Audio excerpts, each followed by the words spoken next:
cycle menstruel irrégulier, comment tomber enceinte? Oui, c'est vraiment une question que vous pouvez vous poser si vous avez un cycle qui vraiment d'une fois sur l'autre est totalement différent. Mais comment savoir quel est le meilleur moment pour concevoir un bébé? Eh bien, c'est ce dont je vous parle dans cette vidéo juste après ça.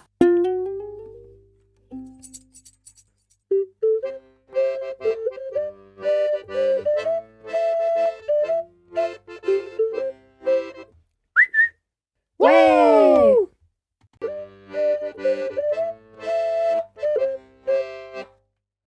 Bonjour, moi c'est Maëlle du blog Devenir Intuitive. Si vous êtes nouvelle ici, pensez à vous abonner. Alors aujourd'hui, je vous parle de comment tomber enceinte avec un cycle menstruel irrégulier. Et ben oui, parce que c'est vrai qu'on a l'image d'un cycle qui dure 28 jours avec l'ovulation qui tombe au 14e jour et du coup, hop, on se dit dans ces jours-là, on peut tomber enceinte. Il y a même des méthodes de contraception naturelle qui avant se basaient sur justement ce calendrier et en fait, eh ben, dans la plupart des cas, ça ne fonctionne pas du tout. Pourquoi? Déjà parce que la plupart des femmes n'ont pas leur ovulation au 14e jour comme on apprend en cours de SVT au collège. Ça fait vraiment partie des idées reçues qu'on nous apprend comme ça à l'école. De voir des évolutions au niveau de l'ovulation d'un cycle à l'autre, c'est quelque chose de tout à fait normal. Voilà. Et puis peut-être que vous êtes même dans une situation où vous avez des cycles vraiment très irréguliers avec des cycles très très courts, genre 25-26 jours, et puis d'autres fois des cycles très très longs, genre plus de 40 jours. Si vous êtes dans cette situation-là, j'imagine que c'est très compliqué et très frustrant de savoir comment tomber enceinte dans ces situations-là. Alors déjà, ce que j'ai envie de vous dire, c'est que assez spontanément, assez vite, on pense méthode des températures. On se dit, bah oui, il faut prendre sa température parce que au niveau de l'ovulation, en général, il y a une montée de température. Alors déjà, ce qu'il faut savoir, c'est que la montée de température corporelle, elle se fait souvent après l'ovulation, juste après l'ovulation. Donc, pour concevoir un enfant, c'est déjà presque trop tard en fait, parce que si on se met à avoir des rapports sexuels non protégés, par exemple, juste au moment de la montée de température, si c'est à la première température un peu haute, un peu plus haute que les autres, pourquoi pas? Ça peut éventuellement marcher. Mais la période la plus fertile en général, elle était juste avant. Alors, comment faire? Eh bien, c'est en observant la glaire cervicale. La glaire cervicale, c'est vraiment le signe de votre fertilité. C'est un fluide qui est sécrété au niveau du col de l'utérus pour nourrir les spermatozoïdes et faciliter leur trajet à la recherche d'un ovule. Donc c'est vraiment le signe parfait de votre fertilité, mais souvent on englobe ça dans les pertes blanches, dans les pertes vaginales, et du coup on ne sait même pas réellement ce que c'est.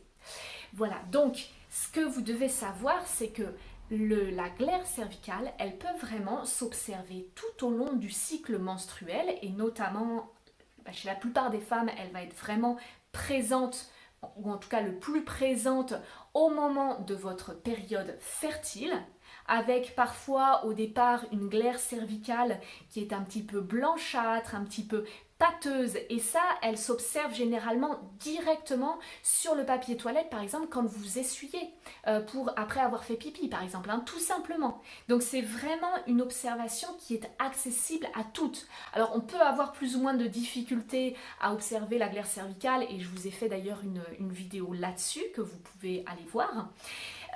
Et en général, donc cette glaire cervicale au départ peu fertile, qui est plutôt blanchâtre ou un tout petit peu élastique, mais très peu élastique, eh bien elle va changer jusqu'à atteindre une texture vraiment très très fluide, très très élastique, très filante. Si par exemple on en trouve sur le papier toilette, qu'on voit, tiens, ça c'est un peu visqueux, ça ressemble à du blanc d'œuf pas cuit, parce que très clairement la glaire cervicale très fertile, elle ressemble à du blanc d'œuf pas cuit. Vraiment, moi j'ai envie de faire connaître à un maximum de femmes cette observation de la glaire cervicale, parce que je trouve ça trop dommage de passer à côté, de ne même pas connaître ça, alors que c'est vraiment le moyen le plus fiable de savoir les meilleurs moments pour tomber enceinte.